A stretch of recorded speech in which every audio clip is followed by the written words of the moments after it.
ঐতিহাসিক ৩রা আগস্ট আজকে, যে ৩রা আগস্ট শহীদ মিনার থেকে ঐতিহাসিক জনতার এক দফা ঘোষিত হয়েছিল বৈষম্য বিরোধী ছাত্র আন্দোলনের পক্ষ থেকে।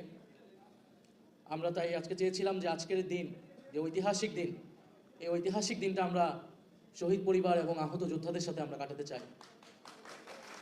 কারণ আমরা মনে করি এই এক দফার আসল রূপকার, এই গণ অভ্যুত্থানের আসল রূপকার তো আমাদের গণ অভ্যুত্থানের শহীদ এবং আহত যোদ্ধারা। গণ অভ্যুত্থানে একজন কবি লিখেছিলেন যে তোমরা হয়তো যাইবা ভুলে খনি হাসিনার ইতিহাস, সেই মায় রাখবো মনে যে সুইসে পোলার লাশ। কারণ যার সন্তান গিয়েছে, মারা গিয়েছে, শহীদ হয়েছে, যার ভাই, যার পিতা, যার মাতা, যার বোন আহত হয়েছে, এই দেশের জন্য আমরা জানি সবচেয়ে বেশি কষ্টটা তার। এবং গণ অভ্যুত্থানে মানুষ সেই ৩ তারিখে চূড়ান্ত ঘোষণা দিয়েছিল। সেই ঘোষণাটাতে ছিল ফ্যাসিবাদী ব্যবস্থার বিলোপ এবং একটি নতুন বন্দোবস্ত তৈরি করা। এটা অনেকে ভুলে যায় যে আমরা কেবল শেখ হাসিনার পদত্যাগ ঘোষণা করি নাই, অনেকেই শেখ হাসিনার পদত্যাগ ঘোষণা করেছিল, আরও আগের থেকে ঘোষণা করে আসছিল। কিন্তু আমাদের ঘোষণাটা ছিল শেখ হাসিনার পতন এবং এই যে ফ্যাসিবাদী ব্যবস্থা, যেই ব্যবস্থার মধ্যে দিয়ে এই গুম, খুন, গণহত্যা এবং অর্থনৈতিক লুটপাট, দুর্নীতি হয়েছে, এই পুরো রাষ্ট্র কাঠামোটার পরিবর্তন, এমন একটা বন্দোবস্ত তৈরি করা যেখানে ফ্যাসিবাদ এবং স্বৈরতন্ত্র, স্বৈরাচার আর কখনোই ফিরে আসতে পারবে না। কিন্তু কারো কারো দাবি ছিল শুধু শেখ হাসিনার পদত্যাগ এবং সেই পদে নিজেদেরকে আসীন করা। আজকে তারা সেই ক্ষমতায় আসীন আছে। ফলে এক দফার আংশিক দাবি অর্জিত হয়েছে, পুরোটা দাবি অর্জিত হয়নি। এবং এই পুরোটা দাবি অর্জিত না হওয়ার পিছনে দুঃখজনকভাবে যারা আমাদের সেই সময় সাথে ছিল তারাই সবচেয়ে বেশি বিরোধিতা করেছে। যারা আজকে জুলাই সনদ বাস্তবায়ন করছে না, যারা আজকে গণভোটের গণরায় বাস্তবায়ন করছে না, তারা শহীদ মিনারের সেই এক দফার ঘোষণা সেই দিন সেটাকে আংশিকভাবে সমর্থন করেছিল, কিন্তু তারা পরবর্তীতে সেটার সাথে বিদ্রোহ করেছে। যদি এক দফা সম্পূর্ণভাবে অর্জিত হতো, সম্পূর্ণভাবে বাস্তবায়িত হতো, তাহলে আজকে 2 বছর পরে এসে কিশোর আলিফের চোখ যেত না, আজকে পুলিশ আবার দলীয়করণ হতো না, আজকে আমলাতন্ত্র আবার দলীয়করণ হতো না, আজকে আবারও চাঁদাবাজি, দুর্নীতি, সন্ত্রাসে সারা দেশ ছেয়ে যেত না। আমরা দেখছি মানুষের চুলায় এখন গ্যাস নাই, গ্রামে গ্রামে বিদ্যুৎ নাই, ঘরে ঘরে কোনো চাকরি নাই, দেশে একটা নতুন হাহাকার দেখতে পাচ্ছি। জুলাই সনদ বাস্তবায়িত হয় নাই, শহীদ পরিবাররা তাদের বিচার পায় নাই, আহত যোদ্ধারা পুনর্বাসিত হয় নাই, অর্থাৎ দেশের কোনো পরিবর্তনই হয় নাই। পরিবর্তন একটাই হয়েছে, যারা লন্ডনে ছিল তারা এখন প্রধানমন্ত্রীর পদে এসেছে, ক্ষমতায় আসীন হয়েছে, এবং অন্তর্বর্তী সরকার সময় যতটুকু কাজ যাতে না হয় সেটার জন্য তারা সেই সময় সর্বাত্মকভাবে কাজ করেছে।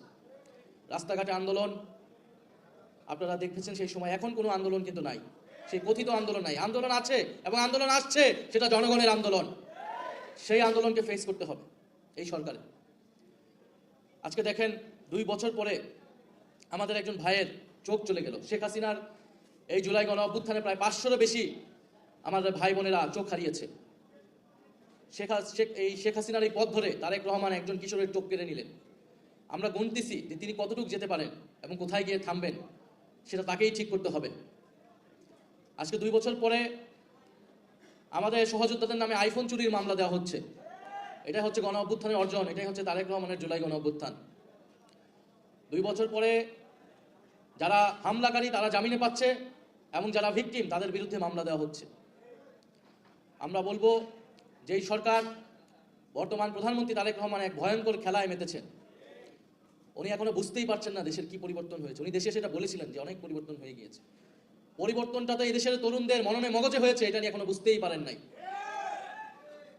উনি একজন নাসিরউদ্দিন পাটোয়ারির মুখের ভাষা নিয়ে বিএনপির লোকেরা এখন কথা বলছে, অথচ গত 16 বছর সংসদে দাঁড়ায় কথা বলতে পারে নাই। এরকম অপমান, অশ্রাব্য গালিগালাজ তাদেরকে করেছিল সেই সময়, নির্যাতিত হয়েছিল, নিপীড়িত হয়েছিল, কোথাও মাথা উঁচু করে কথা বলতে পারে নাই।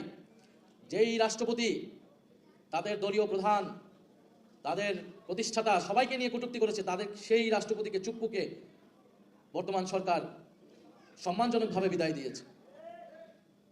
ফলে যদি একজন নাসিরউদ্দিন পাটোয়ারি বা একজন ওসমান হাদি কথাকে আপনাদের কাছে ভদ্রতার মাপকাঠিতে না ঠিক মনে না হয়, তাহলে আপনারা এখনো বুঝতেই পারছেন না যে বাংলাদেশের প্রতিটা ঘরে ঘরে এরকম সাহসী নাসিরউদ্দিন পাটোয়ারি এবং ওসমান হাদিরা তৈরি হয়ে গিয়েছে। মুখের ভাষা এরকম কেন হলো? কারণ আপনি গত 2 বছরে দেশের কোনো পরিবর্তন করতে পারেন নাই। তারেক রহমান ক্ষমতায় হয়তো 5 মাস 6 মাস, কিন্তু অন্তর্বর্তী সরকারের সময় থেকেই তার এবং তার দলের একটা ভূমিকা ছিল। সেই ভূমিকাটা ছিল সংস্কার যাতে না হয়, দেশের যাতে কোনো পরিবর্তন না হয়, বিচার যাতে সম্পূর্ণ না হয়। ভুয়া মামলা দিয়ে বিচার ব্যবস্থাকে পণ্ডুল করেছে। আজকে যে বিচার ব্যবস্থা আটকে রয়েছে, আমরা সংসদে সেটা নিয়ে কথা বলেছি। সেটা কেন? কারণ বিএনপির লোকেরা 5ই আগস্টের পরে জেলায় জেলায় ভুয়া মামলা দিয়েছে, মামলা বাণিজ্য করেছে। সে মামলা বাণিজ্যের কারণে মামলাগুলো দুর্বল হয়ে গিয়েছে। ট্রাইব্যুনালে যে কয়েকটা মামলা আছে শুধু সেগুলোর রায় এখন হচ্ছে, এবং সবগুলো তদন্ত রিপোর্ট অন্তর্বর্তী সরকারের সময় যতটুকু দাখিল করা হয়েছে সেটারই রায় হচ্ছে। নতুন কোনো মামলার রায় তদন্ত দাখিল বা আমরা রায় দেখি না এই সরকারের সময়। আহতদের হেলথ কার্ড দেওয়া হয়েছে, সেই হেলথ কার্ড এখন কাজ করছে না। তারা নতুন কি এক হেলথ কার্ড দিচ্ছে যেটা জনগণ পাচ্ছে না, শুধু তাদের দলের নেতাকর্মীরাই পাচ্ছে। ফলে এই যে প্রতারণার রাজনীতি, সেখান থেকে সরকারকে সরে আসতে হবে। আমি মনে করি আমাদের শহীদ পরিবার এবং আহত যোদ্ধাদের যে সকল দাবি দেওয়া এখনো অপূরণ রয়েছে সেগুলো পূরণ করতে হবে। দেখবেন প্রত্যেকটা জেলায় বিভিন্ন জুলাই স্মৃতিস্তম্ভ হয়েছে অন্তর্বর্তী সরকারের সময়। সেই স্মৃতিস্তম্ভকে কে বা কাহারা কয়েকদিন পর পর আগুন জ্বালিয়ে দেয়, কারণ সরকার বা প্রশাসন সেগুলোকে সংরক্ষণের কোনো ধরনের ব্যবস্থা নেয় নাই। এবং যে কবরগুলো বাধাই করার প্রকল্প নেওয়া হয়েছিল বিগত সরকারের সময়, সেটা এই সরকার গত 5 মাসে সেটাতে কোনো হাত দেয় নাই, এবং সেটা সম্পূর্ণ হয় নাই। 5 মাসে সেটা সম্পূর্ণ হয়ে যাওয়ার কথা ছিল। এরকম বলা শুরু করলে এই সরকারের এখন পর্যন্ত তারা শহীদ পরিবার এবং আহত যোদ্ধাদের জন্য কোনো ধরনের একটা স্টেপই নেয়নি। স্টেপ নিয়েছে শহীদ পরিবার বা আহতদেরকে ডাকে কোনো একটা প্রোগ্রামে ডেকে বলে এই এনসিপির বিরুদ্ধে কথা বলতে হবে, সার্জিস হাসনাতের বিরুদ্ধে কথা বলতে হবে। সংসদে নিয়ে যেয়ে তারা এরকম জুলাই যোদ্ধা এরকম নাম দিয়ে এখন আমাদের উপরে আক্রমণ করতেছে। তো এইভাবে তারা নিজেদেরকে প্রোটেক্ট করতে পারবে না। আমরা বলবো আজকে এক ঐতিহাসিক দিন, স্মরণীয় দিন। আমরা জুলাই গণ অভ্যুত্থানের সকল শহীদদেরকে স্মরণ করছি শ্রদ্ধার সাথে। আমরা মনে করি শহীদ পরিবার আহত তারা দেশের সম্পদ, এই রাষ্ট্রের সম্পদ। এদেশকে মুক্ত করার জন্য, স্বাধীনতার জন্য তারা জীবন দিয়েছে, রক্ত দিয়েছে। সেই রক্তের বিনিময়ে এখন আমরা কথা বলতে পারছি, ক্ষমতা বা ক্ষমতার বাইরে যারাই আছে না কেন। ফলে আমরা যদি এই এক দফা বাস্তবায়ন করতে না পারি, যেটা নতুন বন্দোবস্ত এবং নতুন বাংলাদেশ, যার শুরুটা আমরা প্রথম থেকে বলেছিলাম যে নতুন সংবিধানের মাধ্যমে হতে হবে। কারণ এই ফ্যাসিবাদী রাষ্ট্র কাঠামোর 20টা বপিত আছে হলো সেই 72-এর সংবিধানে। আমরা দেখেছি এই বিএনপি সরকার 72-এর সংবিধানকে নানাভাবে প্রোটেক্ট করার চেষ্টা করে যাচ্ছে। এখন তারা আবার সংশোধন কমিটির নামেও সেই একটাই পায়তারা যে 72-এর সংবিধান থেকে রক্ষা করা। সংস্কারের জায়গায় এসেছিল একটা মধ্যপন্থার বা একটা কম্প্রোমাইজের জায়গায়, সেই সংস্কারও তারা বাদ দিয়ে দিয়েছে। তো আমি বলেছি যে যদি সংস্কারও তারা বাদ দিয়ে দেয়, তাহলে আমরা আবার নতুন সংবিধানের দাবিতে আবার আগাবো। গণপরিষদের মাধ্যমে নতুন সংবিধানই তৈরি করতে হবে, একটা গণতান্ত্রিক সংবিধান। কারণ পুরনো বন্দোবস্তের যদি আমলাতন্ত্র থেকে যায়, মিডিয়া ব্যবস্থা থেকে যায়, পুরনো বন্দোবস্তের যদি ব্যবসায়ীদের যেই টাকা পাচারকারী ব্যবসায়ীরা যদি থেকে যায়, দুর্নীতি যদি থেকে যায়, তাহলে দেশের কোনো পরিবর্তন সম্ভব না। এবং তাদের মহাসচিব তিনি নিজেই স্বীকার করেছেন যে 5 মাসে কোনো পরিবর্তন হয় নাই। ঘুষ খাচ্ছে, দুর্নীতি করছে, এবং তাদের দলের লোকেরাই করছে, এটা তারা নিজেরাই এখন স্বীকার করছে। এবং তারেক রহমান ভালো, উনি সর্বাত্মক চেষ্টা করছে। এই ধরনের গল্প আমরা আগে শেখ হাসিনার সময়ও শুনেছি। শেখ হাসিনা ভালো, তাকে ভুল বোঝানো হচ্ছে, আর বাকি সবাই খারাপ। উনি সৎ, উনি তাহাজ্জুদের নামাজ পড়েন, উনি 18 ঘন্টা করে পরিশ্রম করেন দেশের জন্য। একই ধরনের বক্তব্য, শুধু মুখ পাল্টিয়েছে, এবং দেশের পরিস্থিতিও একই দিকেই যাচ্ছে। তো আমরা বলবো যে আমাদের উপরে হামলা মামলা করে আপনারা দেশের এই পরিস্থিতি বা আপনাদের নিজেদেরকে প্রোটেক্ট করতে পারবেন না। কারণ আমরা মনে করি বাংলাদেশের জনগণ 70% জনগণ রায় দিয়েছে এই গণভোটের পক্ষে, গণরায়ে হ্যাঁর পক্ষে। আপনারা আমরা সবাই, সকল শহীদ পরিবার কিন্তু এটার জন্য ক্যাম্পেইন করেছে, সকল আহত যোদ্ধারা কিন্তু এটা প্রচারণা করেছে। ফলে আমি মনে করি যে আমাদের সেই দায়িত্ব জনগণকে একটা বৈষম্যহীন দেশ, দুর্নীতিমুক্ত দেশ দিয়ে যাওয়া। এটাতেই শহীদদের আত্মা সবচেয়ে বেশি শান্তি পাবে। কারণ তারা দেশের পরিবর্তনের জন্য জীবন দিয়েছিল, কাউকে ক্ষমতায় আনিয়ে বসানোর জন্য জীবন দেয় নাই। সেই পরিবর্তনকে বুঝিয়ে দিতে হবে দেশের জনগণকে। সেই পরিবর্তনের জন্যই আমরা কাজ করে যাচ্ছি। আমরা মনে করি যে সরকার যদি অচিরেই বিচার, জুলাই গণহত্যার বিচার, ওসমান হাদি হত্যার বিচার এবং বিগত গুম খুনের বিচার, সেই বিচার যদি সম্পূর্ণ করতে না পারে অনতিবিলম্বে, এবং তাদের রোডম্যাপ ঘোষণা করতে হবে কিভাবে তারা বিচার করবে, কতদিনে করবে, এবং যে সংস্কার, সেই সংস্কার তাদেরকে বাস্তবায়ন করতে হবে।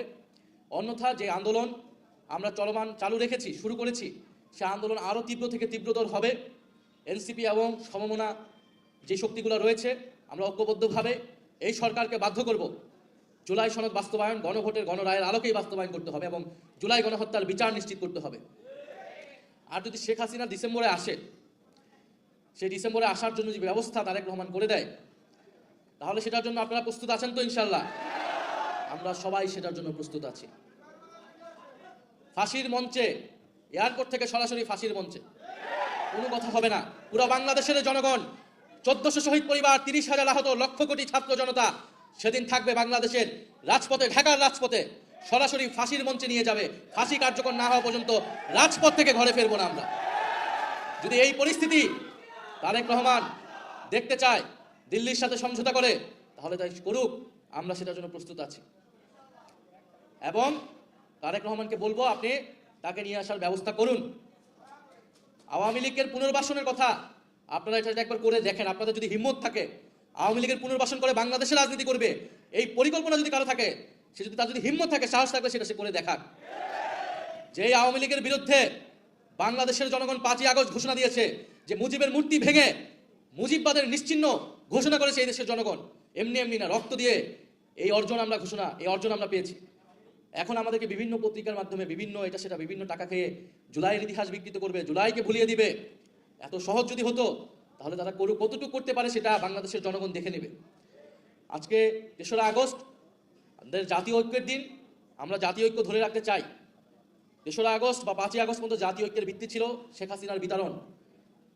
5ই আগস্টের পরে জাতীয় ঐক্যের ভিত্তি হয়েছে নতুন বন্দোবস্ত এবং ফ্যাসিবাদী ব্যবস্থার বিলোপ এবং বিচার। এর ভিত্তিতে আমরা ঐক্যবদ্ধ হব। যদি তারেক রহমান বিচার করতে পারে, যদি সংস্কার বাস্তবায়ন করতে পারে, আমরা অবশ্যই ঐক্যবদ্ধ হব। ফ্যাসিবাদকে রোধ করার প্রশ্নে আমরা ঐক্যবদ্ধ হব। কিন্তু আপনি কিছুই করবেন না, আপনি শুধু বিভিন্ন জায়গায় ঘুরে বেড়াবেন, বিভিন্ন কার্ড বিতরণ করবেন, আর আপনার লোকেরা দুর্নীতি করবে, আপনার লোকেরা সন্ত্রাস করবে, আমাদের ছোট ভাইয়ের লোক চোখ কেড়ে নিবে, চাঁদাবাজি করবেন, টেন্ডারবাজি করবেন, আর আপনাদের জাতীয় ঐক্যে আমাদেরকে যেতে হবে। এরকম জাতীয় ঐক্যের সাথে বাংলাদেশের জনগণ নাই, এনসিপি নাই। আমরা মনে করি জনগণের ভিতরে ঐক্য আছে।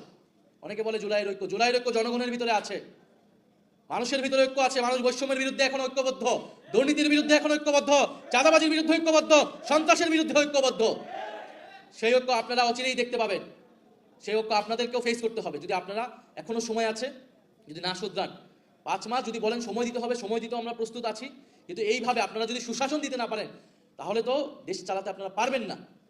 তারা বলতেছে যে আমরা তো নির্বাচিত হয়ে আসছি। তো নির্বাচিত হয়ে আসা মানেই যে আপনি 5 বছর থাকবেন, এটা আপনাকে কে বলছে? কেউ নির্বাচিত হইলে সে 5 বছর থাকবে, এইটা তো কোনো ম্যান্ডেট জনগণ দেয় না। নির্বাচিত হওয়া মানে সে সর্বোচ্চ 5 বছর পারবে। পৃথিবীর বিভিন্ন দেশে প্রধানমন্ত্রীরা পদত্যাগ করে সরে যাইতে বাধ্য হয়, যদি গুড গভর্নেন্স দিতে না পারে, যদি সুশাসন দিতে না পারে, যদি যে প্রতিশ্রুতি জনগণের কাছে দিয়েছে সেই প্রতিশ্রুতি রক্ষা করতে না পারে। ফলে আপনার সর্বোচ্চ সময়সীমা 5 বছর, সর্বনিম্ন কত সেটা আপনাকেই ঠিক করতে হবে। 5 মাস গিয়েছে, আর কতদিন সেটা আপনি ঠিক করবেন, আপনার কাজের মাধ্যমে, আপনার সরকারের পারফরমেন্সের মাধ্যমে। এখন পর্যন্ত যেটা পারফরমেন্স মাইনাসের দিকে যাচ্ছে, তো বেশি মাইনাস হলে হিমশীতল হয়ে যায়, সব কিছু কিন্তু বরফ হয়ে যাবে। তো সেটা হওয়ার আগেই আপনাদেরকে পদক্ষেপ নিতে হবে। প্রিয় শহীদ পরিবারবৃন্দ, আমি জানি আপনাদের অনেক অভিযোগ আমাদের প্রতি আছে, আহতদের অনেক অভিযোগ আমাদের প্রতি আছে, কিন্তু আমরা সর্বাত্মকভাবে চেষ্টা করে যাচ্ছি। এখনো 5ই আগস্টের পর থেকে আমরা সর্বাত্মকভাবে চেষ্টা করেছি আপনাদের জন্য কাজ করার, এদেশের জন্য কাজ করার। কারণ আমরা বিশ্বাস করি আমরা আপনাদের সন্তান। আজকে আপনার সন্তানের জায়গায় আমি থাকতে পারতাম, আমাদের যে কোনো সমন্বয়ক সহযোদ্ধা থাকতে পারতো, আমার মা এখানে বসে থাকতে পারতেন। ফলে আপনাদের সেই ব্যথা কিছুটা হলেও আমরা বোঝার চেষ্টা করি। তো আপনারা আমাদের জন্য দোয়া রাখবেন, আমাদেরকে সাহস দিবেন। আমরা যদি 10 জন হই, 10 জনই আমরা অন্যায়ের বিরুদ্ধে দাঁড়াবো। নতুন কোনো ফ্যাসিবাদ স্বৈরতন্ত্র বাংলাদেশে হতে দিব না। এটা আমাদের 3 তারিখের শহীদ মিনারের ঘোষণা ছিল। ক্ষমতায় যাওয়ার জন্য আমরা আন্দোলন করি নাই, ক্ষমতায় আমাদেরকে পরিস্থিতির কারণে যেতে হয়েছিল। কিন্তু আপনারা বিএনপি সরকার সংস্কার না করে নির্বাচনের চাপ দিয়ে আজকে দেশে তারা ক্ষমতা এসেছে, তা আপনারা ক্ষমতা চালান। কিন্তু আমরা কোনো স্বৈরতন্ত্র, কোনো দুর্নীতিতন্ত্র, কোনো বৈষম্য আমরা এই বাংলাদেশে হতে দেব না। সেটার জন্য আমাদের প্রস্তুতি আছে, আমরা কাজ করবো ইনশাল্লাহ। প্রিয় শহীদ পরিবারবৃন্দ এবং আহত যোদ্ধাবৃন্দ, আপনারাও ঐক্যবদ্ধ হবেন, আপনাদের জায়গা থেকে কথা বলবেন এবং আপনারা কোনো ভয় পাবেন না। এই দেশের, মনে রাখবেন, এই দেশের আপনারা সম্পদ। আপনাদের সন্তানরা আপনাদের অঙ্গহানির বিনিময়ে এই দেশ স্বাধীন হয়েছে। যদি আপনাদের সামনে বড় বড়কে কথা বলার চেষ্টা করে, আপনারা তাদেরকে শুনিয়ে দিবেন যে আপনাদের সন্তান, আপনাদের কতটা স্যাক্রিফাইস এখানে এসেছে। যারা প্রোপাগান্ডা করছে জুলাই গণ অভ্যুত্থানের বিরুদ্ধে, আপনাদের বিরুদ্ধে, এই প্রোপাগান্ডা টিকবে না। আমরা জানি এগুলো কারা করছে, আমরা শুধু ধৈর্য ধরে আছি, কারণ আমরা সেই ফ্যাসিস্টদের মতো না, আমরা আইনের শাসনে বিশ্বাস করি, আমরা এই জন্য আইন হাতে তুলে নেই না। কিন্তু আমাদের প্রতিরোধ সেটা 5ই আগস্ট পর্যন্ত আমরা দেখিয়েছি, প্রয়োজনে আবারও দেখাবো। বলে সারা বাংলাদেশের জুলাই গণ অভ্যুত্থান সম্পর্কিত শহীদ পরিবার, আহত যোদ্ধা এবং বৈষম্য বিরোধীর জুলাইয়ের কারণে যদি তাদের গায়ে কোনো হাত দেওয়া হয়, তাদেরকে কোনো ধরনের কটূক্তি করা হয়, এর পরিণতি ভালো হবে না, শুধু এটুকুই বলে দিলাম। যারা এটা করছে সে যেই দলেরই হোক না কেন, যেই মিডিয়া হোক না কেন, আমরা সেটা নজরে রাখছি। ইনশাল্লাহ সময়ই সব কিছুর জবাব দিবে। ইনকিলাব জিন্দাবাদ।